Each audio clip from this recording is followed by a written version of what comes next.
जिगर सर, मैं आपके पास आता हूँ। जो एक चीज है, जिस तरीके से अभी कर्नाटक में एक प्रयोग देखा गया था कि बहुत जल्दी सूची उतार दिया था, उम्मीदवारों की सूची बहुत जल्दी कांग्रेस ने जारी कर दिया था, पर मध्य प्रदेश में या बाकी राज्यों में ये काम नहीं हो पाया, और ये काम इस बार बीजेपी ने पहले किया। हालांकि वो उन जो 78 सीटें उन्होंने जारी की सूचियां पहले 2 बार में, उसमें 75 सीटें वो थी जिसमें विपक्ष के पास वो सीटें हैं, भाजपा के पास वो सीटें नहीं थी। तो एक तो क्या ये जो ये पूरा सीट पर उतारने का सीन था, ये एक टेस्ट के तौर पर लिया गया था कि इन सीटों पर हम उम्मीदवार उतारेंगे तो आगे हमें ये भी देख लेंगे कि इसको लेकर के क्या असंतुष्टि भाजपा के अंदर होती है या लोगों का क्या रिएक्शन आता है। दूसरा, जो इतनी बड़ी एक फौज उतारी गई बड़े नेताओं की, सांसदों की, मंत्रियों की, एक ये टेस्ट किया गया। तीसरा, कांग्रेस को क्या ये नहीं लगता है कि सूची उतारने में जितनी देर, सूची को जारी करने में वो जितनी देर करती जा रही है, उतना कांग्रेस का शायद नुकसान होता चला जा रहा है? इस ये जो 3 सवाल हैं एक ही चीज को रिलेट करके, और बेसिक ये उम्मीदवार घोषित करने की बात है, तो इस बार कांग्रेस पीछे क्यों हो रही है इसमें? बिल्कुल। देखिए, मेरे ख्याल से ये पूरी एक अलग प्रकार की हमेशा जैसे हम राज्यवार कोई भी परिस्थिति की बात करते हैं और राज्यवार रणनीति की बात करते हैं, उसी के तहत ये किया जा रहा है। उसमें और कोई ज्यादा मेरे ख्याल से कोई बड़ा कोई रॉकेट साइंस नहीं है। हालांकि एक बात जरूर है कि जिस तरीके से आपने बताया, जो 78 उम्मीदवारों की सूची भाजपा के क्षेत्रों में जो जहां पर वो जीते थे, वहां पर कांग्रेस उम्मीदवारों की सूची की आपने बात की, मेरे ख्याल से मुझे लगता है कि समय आने पर ये भी सारा रिवील हो जाएगा। जैसे कमलनाथ जी ने भी एक उद्घोषणा की है कि नवरात्र के जो मतलब शुरू होते ही हम लोग एक पहली सूची भी जारी कर देंगे। तो मैं मानकर चलता हूँ कि एक रणनीति के भाग के तहत ही ये सारी बात होती है। चाहे कोई भी वहां के इकाई के नेता हो, चाहे दिल्ली से आए हुए नेता हो, सब मिलजुल कर ये सारा फैसला लेते हैं। जहां तक बात है इसके आगे पीछे आने की, उससे ज्यादा बड़ा क्वेश्चन मुझे ये लग रहा है कि इससे क्या फायदा होगा या नुकसान होगा। तो मैं मानकर चल रहा हूँ कि इससे फायदा या नुकसान की बात नहीं है। जब कोई एक बाजू हवा चल रही हो, जब आप एंटी इनकम्बेंसी की बात करते हो पिछले 18 वर्षों की, तो आप देखिए आपका जो टाइटल है वो बहुत ही सही है कि क्या ये आरएसएस की प्रयोगशाला रही है, भाजपा की प्रयोगशाला रही है। आप ध्यान से देखेंगे तो आपको केवल 2 ही राज्य ऐसे दिखेंगे पूरे भारतवर्ष में जहां पर भाजपा की सरकार है बिल्कुल अनबीटन, हमेशा वर्षों से चलती आ रही है। एक है गुजरात, एक है मध्य प्रदेश। बाकी हर जगह सरकारें आती जाती रहती है, अलग अलग प्रकार से बदलती रहती है। चाहे राजस्थान में 5-5 साल में बदलती थी, उत्तर प्रदेश में हमने हर एक पॉलिटिकल पार्टी को सरकार बनाते हुए देखा है, चाहे समाजवादी पार्टी हो, बसपा हो, भाजपा हो, कांग्रेस हो। ये सब कुछ हमने देखा है, बिहार में भी देखा है, महाराष्ट्र में भी देखा है। तो मेरे ख्याल से जहां तक ये 2 स्टेट्स की बात है, उसमें आज की तारीख में मध्य प्रदेश भी भाजपा के हाथ से निकलता हुआ हमें दिखाई दे रहा है। और उसके पीछे मैं नहीं मानता कि कोई खास रणनीति कांग्रेस को बनाने की जरूरत है। कांग्रेस केवल इतना कर रही है कि जनता के जो भी प्रश्न है, जैसे हमने कर्नाटका में 5 जो सूची जाहिर ओपन की थी लोगों की भलाई के लिए, जिस तरीके से जो योजना लेकर आए थे, उसी तरीके से यहाँ पर 11 योजनाओं को अमलीकरण का जामा पहनाएंगे। ये बात आज की तारीख में कांग्रेस की तरफ से घोषित की गई है। अभी लेटेस्ट में भी आपने देखा हो, जो पढ़ाई और एजुकेशन के मामले में भी एक घोषणा की गई, वो भी कांग्रेस लाने की तैयारी में। ओपीएस जैसा बड़ा मामला हो, जातिगत जनगणना हो, ऐसे बड़े मामले, उसमें भी कांग्रेस की तरफ से पॉजिटिव बात की गई है। तो मैं ये मानता हूं कि अब कांग्रेस की तरफ से जो जो पॉजिटिव बात की गई है वो हमेशा हम रखते हैं, उसमें कोई दो राय नहीं है। हमारे सारे नेता मेहनत कर रहे हैं, चाहे सूची देर से भी थोड़ी आए, कोई विलंब से आए, उससे ज्यादा फर्क नहीं पड़ता। यहाँ पर जो मामला है वो मैं ऐसा देखता हूँ कि ये मामला इस बार केवल और केवल भाजपा वर्सेस जनता का है। अब जनता इतनी जबरदस्त ऊब चुकी है इन लोगों के जो कुशासन से, जो आप हमेशा देखते हैं, चाहे भ्रष्टाचार हो, व्यापम के मामले कितने करोड़ों अरबों में खेलते हुए उसमें कितनी सारी हत्याएं हो जाती है। उसके अलावा एक अच्छा मुद्दा मेरे ख्याल से राकेश सर ने उठाया, जो आदिवासी जो पूरा समाज है उनका विस्थापन का, और वो सब मैं मानकर चलता हूँ कि इसके मामले में भी कांग्रेस जरूर सोचेगी, क्योंकि ये कोई छोटा मसला नहीं है। गुजरात में भी इसी प्रकार की तर्ज पर नर्मदा बचाओ आंदोलन और बहुत सारे आंदोलन हुए, और वो विस्थापन के मामले में कई बार सॉल्यूशन आए, कई बार नहीं भी आए, और वो हमेशा चलता रहा। हालांकि विकास के नाम पर वहां यहाँ पर हमेशा बीजेपी जीतती रही, और जो विकास का नाम है उसके फल आज की तारीख में गुजराती भी देख रहे हैं कि आज की तारीख में कम से कम 40% लोग ऐसे हैं गुजरात में जो ये 80 करोड़ फ्री का राशन मुफ्त मिलता है उसकी लाइनों में लग जाते हैं। उतना बड़ा आंकड़ा है।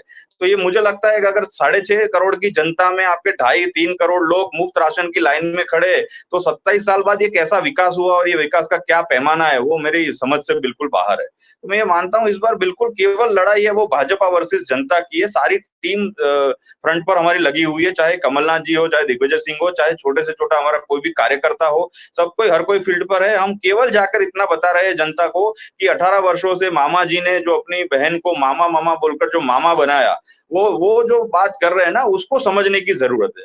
वरना आज शिवराज सिंह जी को ये बोलने की नौबत नहीं आती कि क्या मैं वापस से मुख्यमंत्री बनूँगा, मैं उसके लायक हूँ या नहीं, आप डिसाइड कीजिए। उसका एक रीज़न ये भी है जो मेरे ख्याल से राजेश जी ने बताया कि ऊपर से मोदी साहब की जो नीति है वो ऐसी है मोदी जी की कि वो किसी को तैयार करना ही नहीं चाहते थे।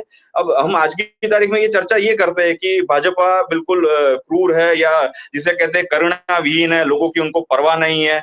मैं एक गुजराती होने के नाते ये बोलता हूँ या समझता हूँ कि हम लोग वर्षों से ये देख रहे हैं। हमें बिल्कुल भली-भांति ये इनकी साइकोलॉजी पता है कि इनको केवल और केवल उनके आस-पास के जो पूंजीपति है, जिस तरीके से पैसा कहाँ से आता है, धन बल कहाँ से आता है, बाहुबल कहाँ से आता है और व्यवसाय कहाँ से होता है, इसके अलावा इनको कोई इंटरेस्ट नहीं है। और ये बिल्कुल आरएसएस भी उसी तर्ज पर चल रही जो भी पूरा उनका संगठन है। आप देखिए वर्षों से देखिए आरएसएस के जो प्रचारक पहले चलते थे, जिस तरीके से झोला उठाकर घर-घर जाते थे और जिस तरीके से लोगों को समझाते थे, वो आज की तारीख में उनके जो कमलम के 400 से ज्यादा बड़े 5 स्टार लेवल के होटल है या जो कार्यालय है, उसमें रुकते, उस तरीके से चलते।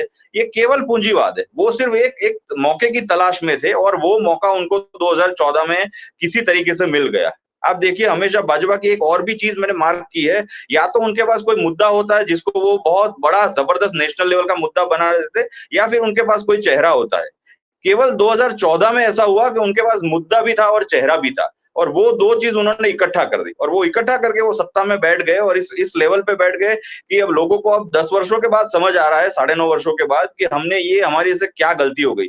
और आज की तारीख में आप मेरी बात सुनकर आपको शॉक लगेगा कि उनके जो अंधभक्त या जो उनके कार्यकर्ता है, जो यहाँ पर मुझे लोकल लेवल पे यहाँ पर भी कहीं कोई डिबेट में मिल जाते, तो वो भी मुझसे ये बात करते हुए अपना अपना एक दुःख ज़ाहिर करते हैं कि सर ₹1200 का गैस का बॉटल तो हम लोगों को भी लेना पड़ता है। तो मैं बोलता हूँ उन्हें कि आप बोलिए टीवी पर या अपनी पार्टी में आवाज़ उठाइए, तो बोले आवाज़ नहीं उठा सकते। बस यहाँ पर सारा खेल खत्म हो जाता है कि आप आवाज़ नहीं उठा सकते क्योंकि आवाज़ उठाना वहाँ पर मना है। जबकि मेरे ख्याल से अब जनता ये बिल्कुल समझ चुकी है। पिछले दिनों 2-3 दिन पहले एक और वीडियो वायरल हो रही थी जिसमें कोई बीजेपी की महिला नेत्री है शायद राजस्थान से, मुझे एग्ज़ैक्ट वो याद नहीं है। उनको किसी पत्रकार ने पूछा कि आप केवल 3 काम गिना दीजिए मोदी जी के, वो 2 भी नहीं गिना पाई और जो 2 गिनाए वो भी इतने बच्चों जैसे काम थे। मुझे लगा कि ये क्या बोले, उनके पास शायद नॉलेज नहीं था या आइडिया नहीं था या फिर उनकी सही ट्रेनिंग नहीं की थी। या फिर उनका सही ब्रेन वॉशिंग नहीं किया गया था, मैं ये चीज़ मानकर चलता हूँ। तो मैं मानता हूँ कि अब जनता खुद जागृत हो गई। जनता को समझ आता है कि महाकालेश्वर मंदिर या उज्जैन में जिस तरीके से किया, फिर वहाँ पर क्या धांधली हुई, एक ही बार का जो एक स्टॉर्म आया उसमें मूर्तियाँ उखड़ के गिर गई। क्या हम सब नहीं समझते कि ये धर्म के नाम पे केवल धंधे की बात है? राम मंदिर जहाँ पर बना रहे वहाँ 2 करोड़ की ज़मीन 18 करोड़ में आवंटित की जाती है। कैसे 2 दिन के अंदर कागज़ पेपर तैयार किए जाते हैं, कैसे साइनें की जाती है, क्या हम सब नहीं समझते? अब हम तो समझते थे, अब आज की तारीख में अच्छी बात ये हो रही है कि जनता समझ रही है। जनता इनके सारे जुमलों के अंदर जो अभी तक आ जाती थी या धर्मों की बात पर या राष्ट्रवाद, जो फर्जी राष्ट्रवाद की जो बातें करते थे, वो भी एक बात बहुत ओपन हो गई। अब देखिए पैलेस्टाइन और इज़राइल का मामला देखिए। पीएम की तरफ से इज़राइल के फेवर में ट्वीट आता है और पीएमओ की तरफ से फिलिस्तीन के फेवर में ट्वीट आता है।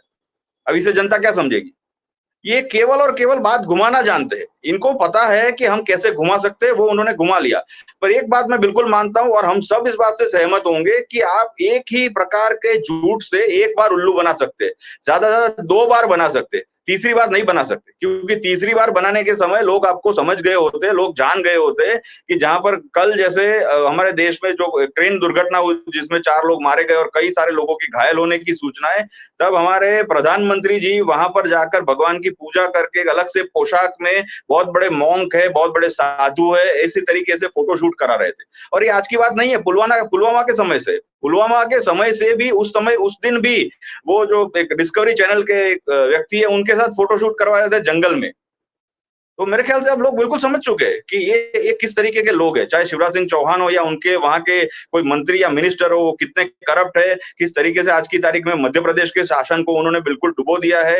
रोजगारी वहां पर नहीं है, एजुकेशन के नाम पर केवल और केवल उन्हीं के चहीते लोगों को, मेरे ख्याल से अभी डिबेट में ये भी बात हुई कि केवल चहीते लोगों को बिठाने की बात होती है और उनसे भी पैसे लिए जाते हैं। हर सीट का भाव है, हर सीट का एक दाम है, और ये दाम यहाँ गुजरात में भी सेम लेवल पे चल रहा है, वो हम लोग बरसों से देख रहे हैं। और यहाँ पे हालत है उससे ज्यादा बदतर हालत मेरे ख्याल से मध्य प्रदेश में है, क्योंकि वहां पर बोलने वाला जो इस तरीके से जो विपक्ष को बोलना चाहिए, वो विपक्ष शायद हम लोग कभी इतना खुलकर नहीं बोल पाए, ये मैं मानकर चलता हूँ। और वो अब आज की तारीख में हम ये बिल्कुल बोलेंगे और इस चीज को नेस्तो नाबूद कर देंगे। जो 18 वर्ष की उनकी जो एक शासन की प्रणाली है, वो इस बार मेरे ख्याल से विपक्ष से ज्यादा जनता इसको नेस्तो नाबूद कर देगी और जनता ही उनको घर बिठा देगी, ये मैं बिल्कुल मानकर आश्वस्त होकर चल रहा हूँ। जी जी।